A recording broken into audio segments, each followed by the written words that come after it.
This is another episode of the podcast with LaShawn Ford, Meleika, and Mark. You guys ready to kick it off? Let's go.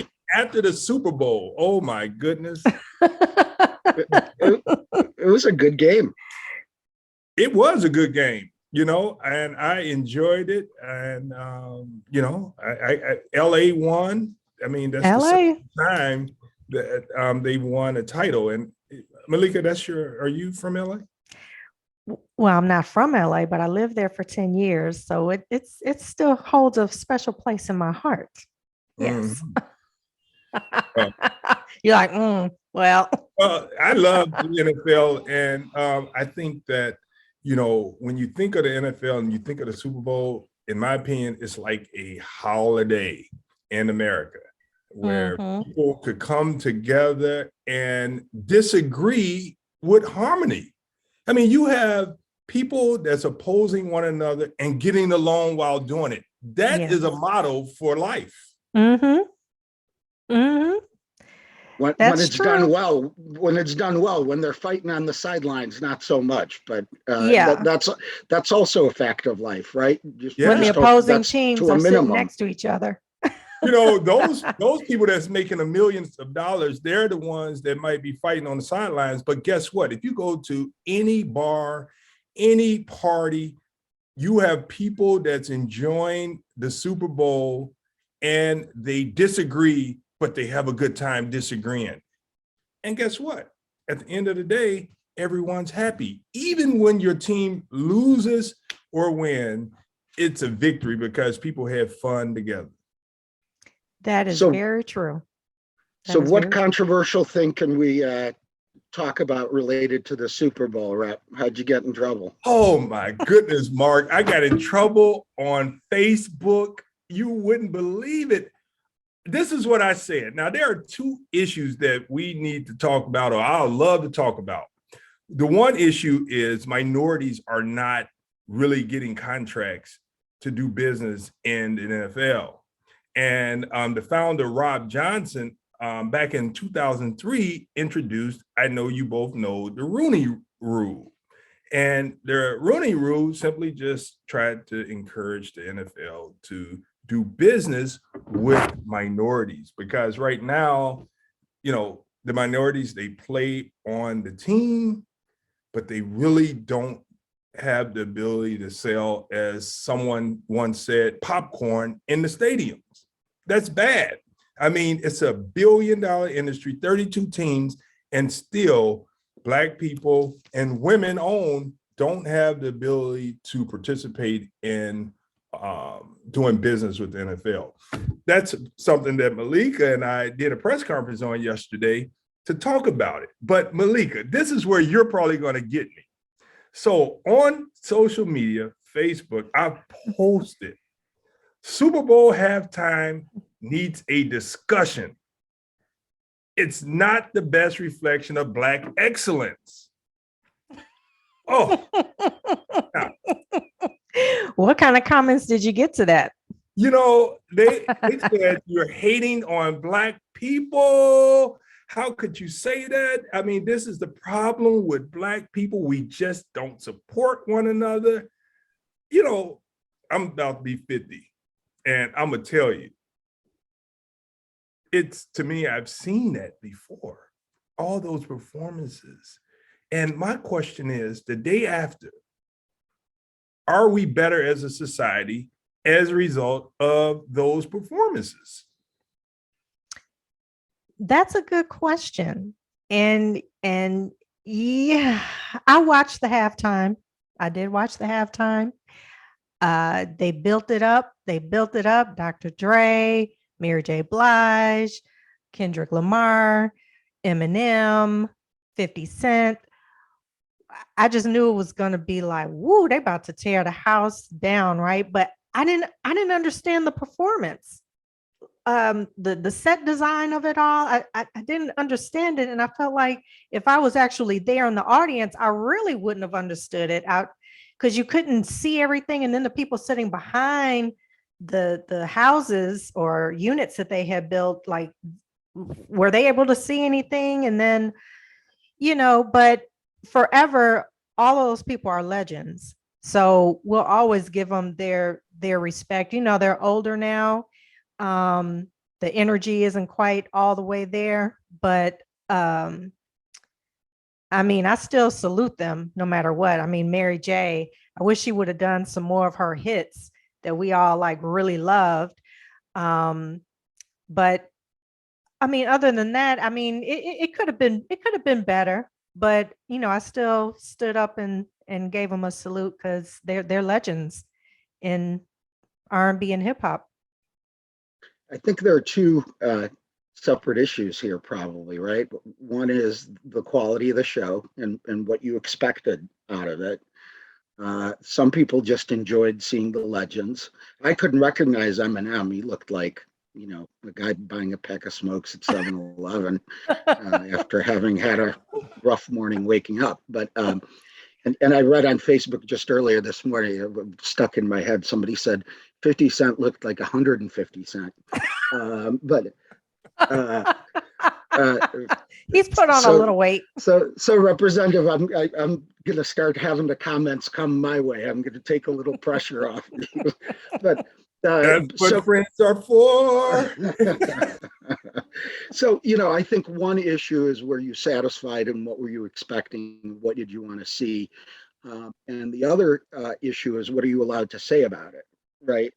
So I think it's two separate issues. It was not, and again, I sort of did a cursory look at Facebook, and it seems like there's a divide. I would say people, 30, 40 and younger have sort of a better opinion. People, I would say 40 and older are not as impressed, maybe because we saw some of these folks at their best. And you sort of sit there and you shake your head, and it's nothing on them. It's just, youth is gone. But in any case, I have a question for you, Rep. If you had to say it again, would you say it again? If you had to do it again, would you say the same thing? Absolutely, I would say it again, because it's my opinion and what I believe. I would agree with Meleika when she say that those are legends. I totally agree, Mark, that those are legends and they performed well. And guess what? I could not perform at any level. I couldn't hold, what did they say, water to them or fire to them. I couldn't do anything that any of them did. And so I'm not knocking them for their performances, but what I am trying to get a point across, in America today, there's an image of Black people that the majority sees. And in my opinion, every step of the way, we need to reflect Black excellence so that we could get out of the hole that we are in as Black people. We need to not be looked upon as people that perform all the time as the highlight of Black people. I want to see Black excellence. I want to be able to see Black people and Hispanics and women being able to say that they produced and they got a contract from the NFL, and the day after, their business flourished. I want to see people use that platform, that holiday, as a way to have a trajectory that's going to make society better.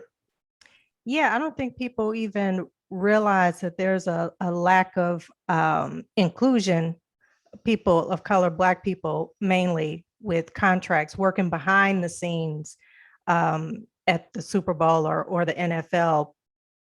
Totally. We heard of Jay-Z and we were still torn on that.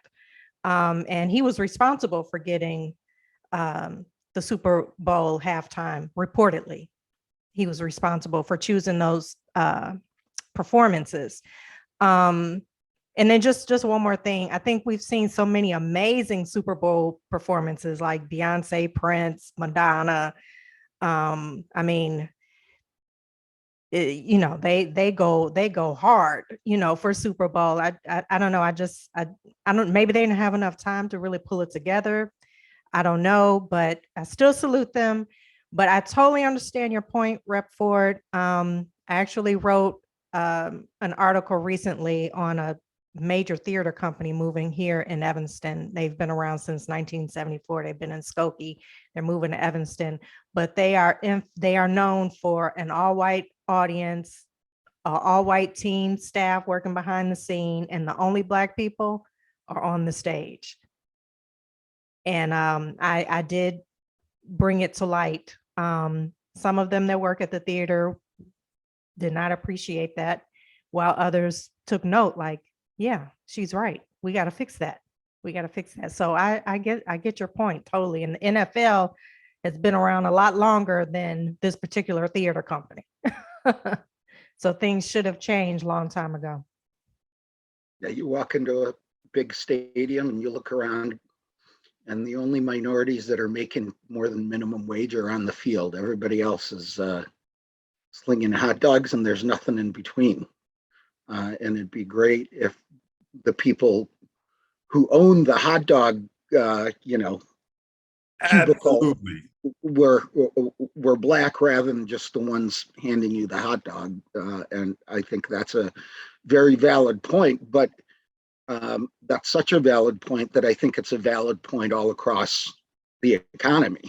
That it's not just football. It's it's a much more intrinsic and systemic issue of being the entertainer versus being the owner of the venue.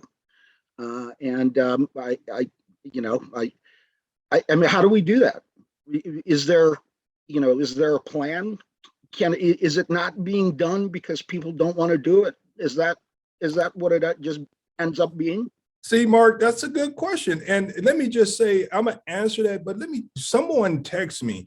They didn't put it on the social media platform to help me out. But they said, Rep, I was talking with my wife about the image and the horrible appeal that this halftime performances portrayed on Black people. He said, if all this appeal, he said, let's take it over. He said, this appeals to the masses. He said, it appeals to the mass problem that we're seeing in Black society. That's what he said. I mean, I like R&B. I like rap. Tupac is my favorite. Biggie is one of my favorites as well. There are some more rappers that I like that I'm not going to say. And I like 50 Cent. Many people don't like him. But guess what? Snoop Dogg like him. But does that mean that has to be the constant highlight of Black lives? And I think that we can have it, but we don't have to make sure that people think that that's all we had to offer. We got a lot more to offer. Well, the majority of Mark, Black I didn't answer your question. I'm sorry. So is there a plan? Yes, Mark. Remember I said that Rob Johnson, the founder of BET, he offered an idea to the NFL called the Rooney Rule in hiring of minorities for businesses. And so he encouraged companies to voluntarily implement a plan to interview a minimum of 2 qualified African-American candidates for every job opening at the vice president level and above. He also encouraged companies to interview at least 2 qualified African-American firms for vendor supplier service contracts before awarding new contracts to a vendor. That's been since 2003. So there is something out there. I want to thank and they're not doing it. Is that they're not being doing done? it. No, I want to thank the NFL. I mean, I'm a business person. I know it's not easy to do business, but there's a lot going on in society, lots of violence, lots of people dying of drug overdose, people having subpar education. If the NFL want to be a partner, there's no better way to be a partner in society than to provide opportunities to help people get out of poverty. Mm-hmm. Yes, helping the economy in those communities. Yeah, if they took part in the NFL, the NFL is $1 billion industry, and we could get a piece of that and pour that back into the Black community, that would be absolutely awesome. Yeah, ain't nobody begging for no handouts. How about it? This is a new day. We have businesses. I want a business opportunity, not a handout. Nobody's saying, give me, give me, give me. They're saying, I want to work hard. I want to help the NFL promote the Super Bowl. I want to help NFL. I want to help the NFL sell their gear. I want to help the NFL with all of the businesses that they have, because I know that I'm qualified, and that has to be on the table. And you're speaking to also, so people don't think, oh, they're asking for a handout, they're asking for help. You're speaking to people who have already established businesses that could take part in the NFL. So it's not a handout. If anybody's taking it as that, it's not a handout. These are businesses that have been here and could help the NFL, could help the Chicago Bears. You know, we have talent other than on the field. It's not like the business is just created for white people to take Black people's contracts, right? These were created at the time. Amen. And you know, I was worried that Meleika was going to get me, Mark, because Meleika is a renowned performer, and I knew that she would appreciate the artists. They put a lot of work in that. That was choreographed well. People did a good job.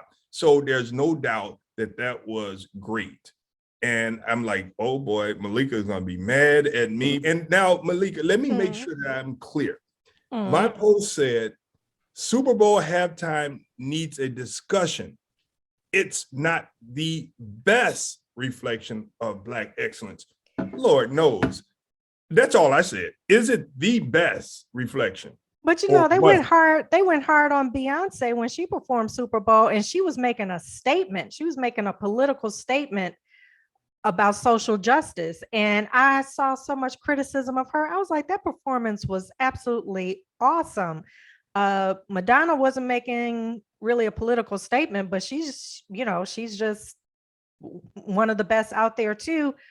She got criticism, but I was like, that was a hot performance. What are you talking about? And Prince, like, how can you criticize Prince? Wait a minute, they didn't criticize Prince. Michael Jackson, you know what I mean? So it's everyone just has their taste. And then there's some people I don't even think should have performed in Super Bowl. I was like, really? It was so boring. I took a nap. It was just bad. But last night, that was Black excellence on the stage, because they have survived an industry that is brutal. Absolutely. But that was Black excellence. Is it the best of Black excellence? Was the question. Let me ask both of you a question, because I think there's obviously a much bigger discussion here. And sometimes, being the white guy, I sit there and I think something, and then I think, I wonder what the Black people think about what the white guy thinks. And so it's just a very interesting dynamic. And I guess part of what I'm thinking in the back is it fair to watch a few performers and talk about it as if they are the ambassadors for the Black race, the Black community? Or should we just be is it fair to expect so much of them? Say it, Mark. I guess, should we just be entertained? Say it. Well, no, but let me say this.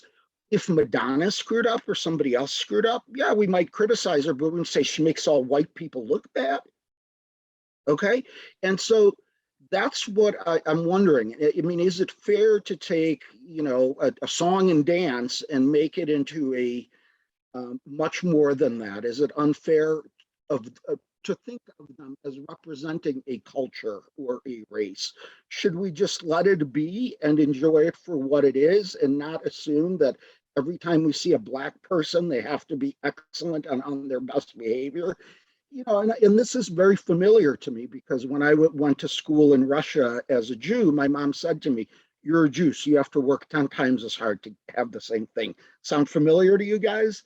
Yes. It probably does. And so, I mean, I don't know.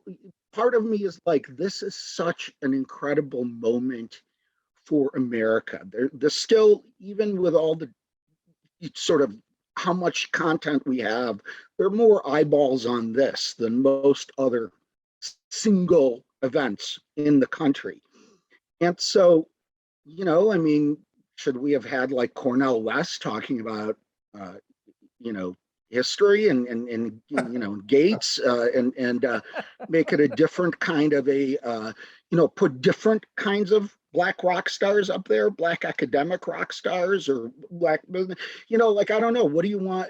What can we do? Because these are performers. They're going to perform. They're going to be better or worse. Is it fair to put so much on them and on this 10-minute production?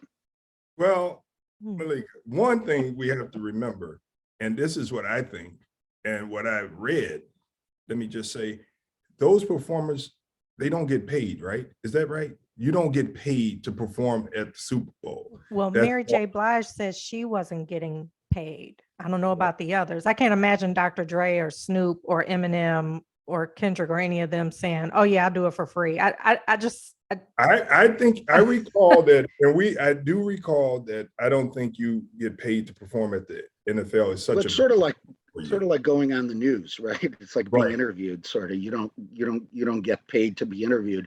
I guess my point is that when people make it that far to be on that stage, chances are they don't care about getting paid for that one day.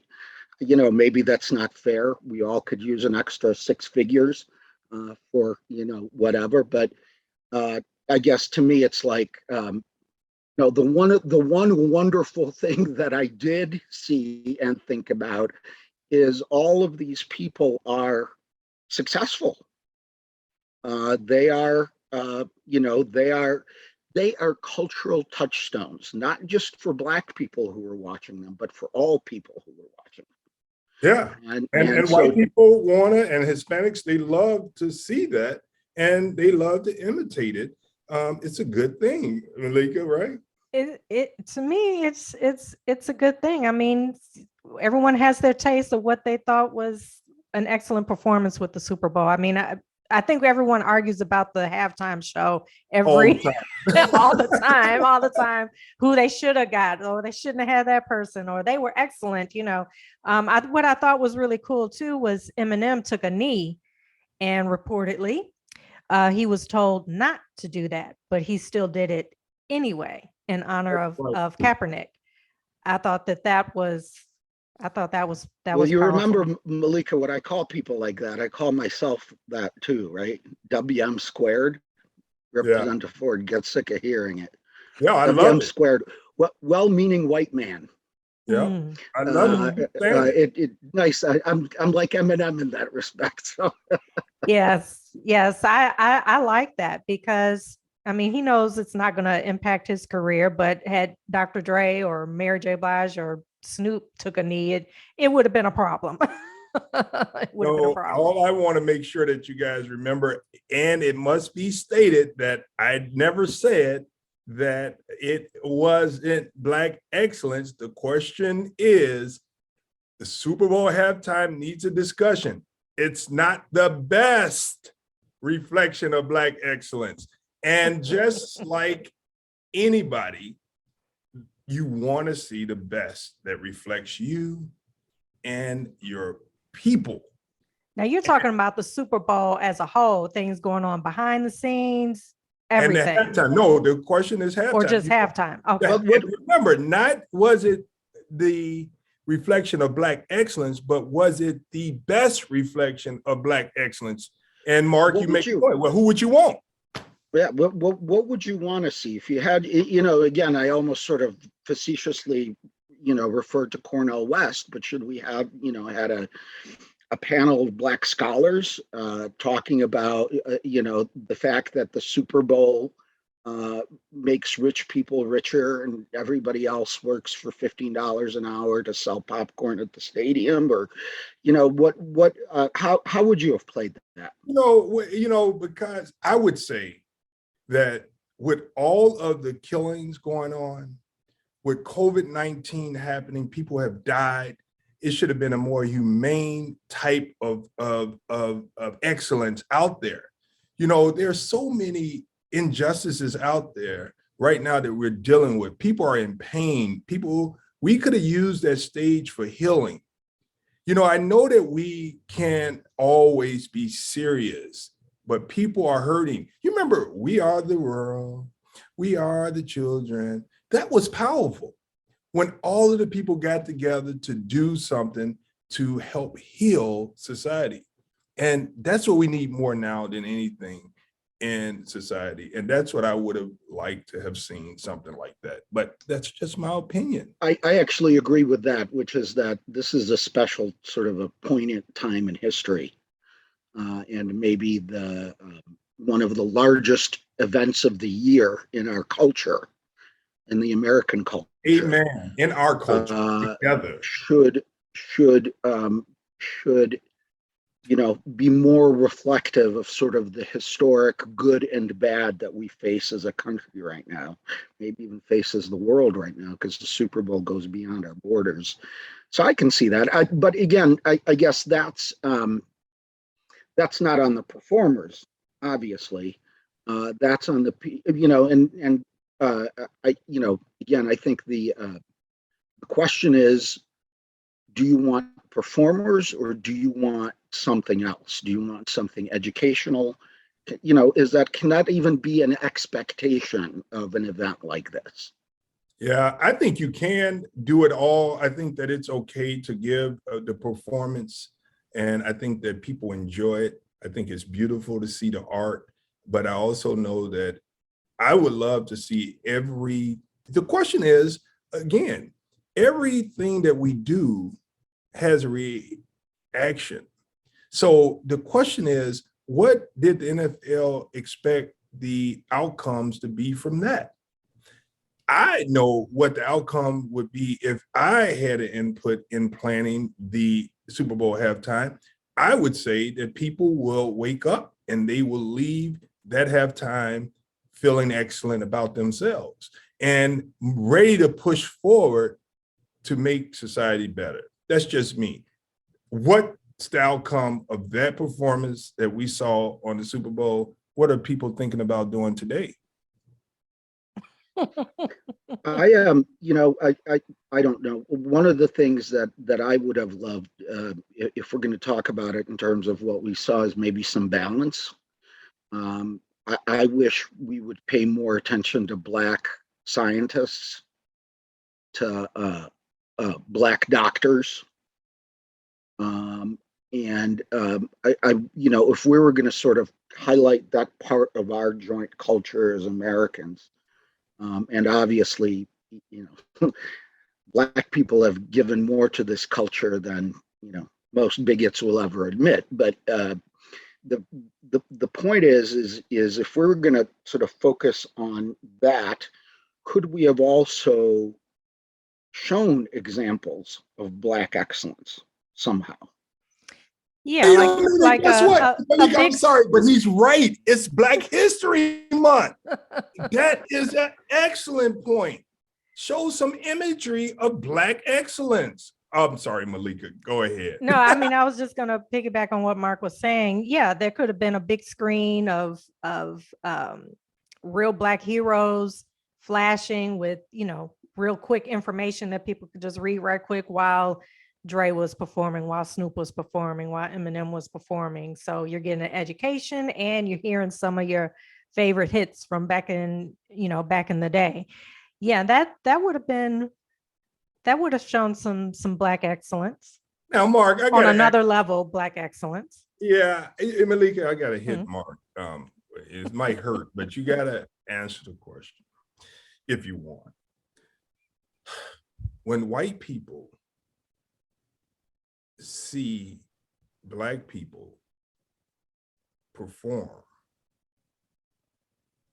do they see them as the same performer of a white performer, or do they see them as entertainers different than they see their white entertainers and performers? For instance, Meleika, you gave a great analogy. Madonna, excellent. Do you see her work? Not you, Mark. You're cultured. Do they see her work as art, but Black people as, oh, they're performing for us?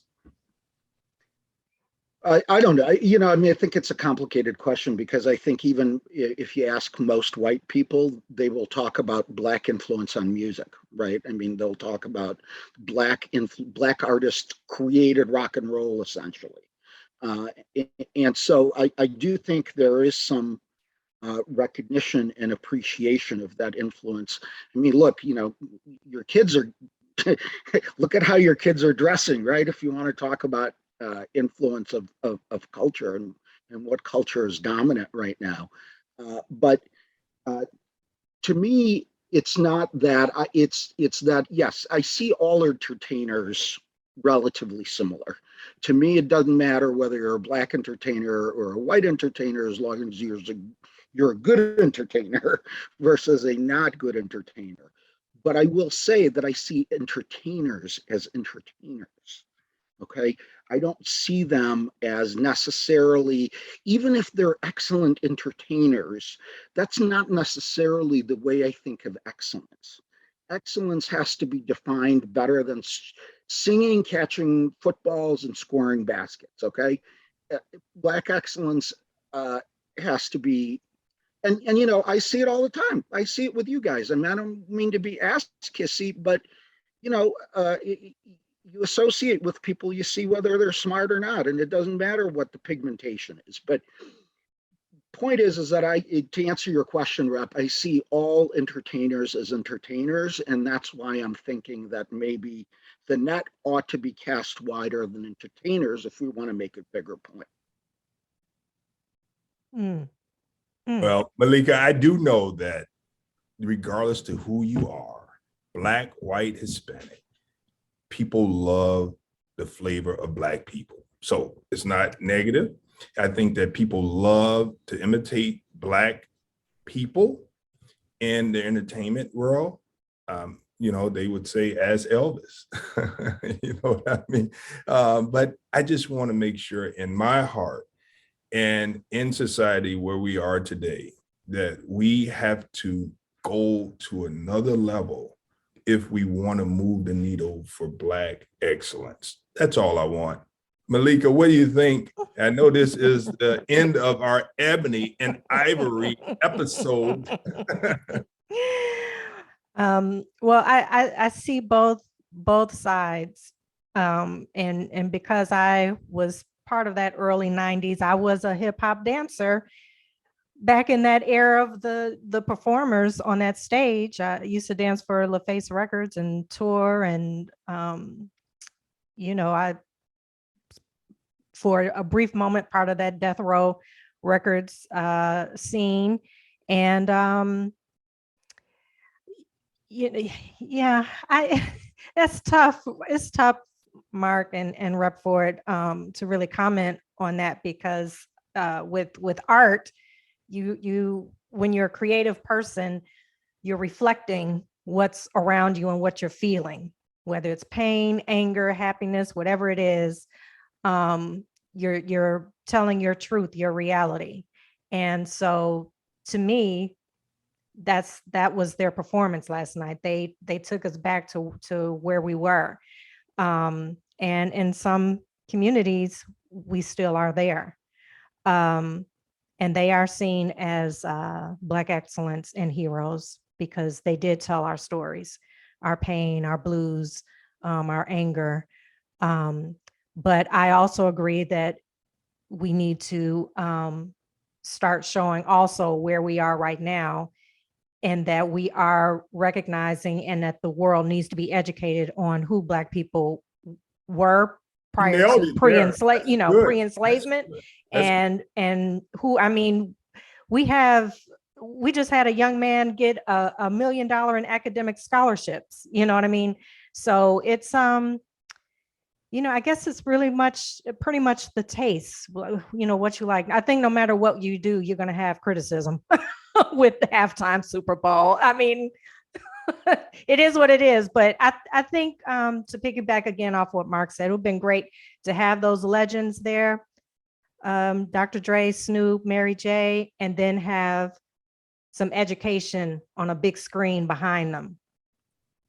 You know, I think that would have pleased I saw a everyone. list floating around on Facebook. I wonder if either or both of you have seen it. It's a list of significant inventions that were invented by Black people.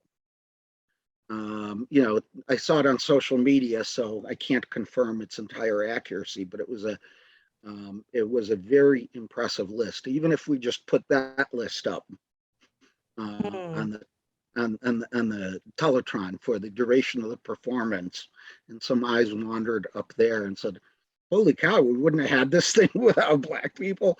You know, I think even Right. that may have been profound. Well, Mark, it's always good to be with you and Meleika. This, as I said, is another opportunity to have a conversation with you too. So, Meleika, Mark. I thank you both for allowing me this morning a brush with Black excellence, talking to both of you. Yeah. So looking forward to our next episode on women in jails and prisons on this podcast with Meleika and Mark. And I'm LaShawn Ford, and we'll see you next time. And happy Valentine's Day. Oh, yes. Happy Valentine's Day, Meleika. That's why you got on red lipstick. I always wear red lipstick. I know. Y'all later. All right. Bye.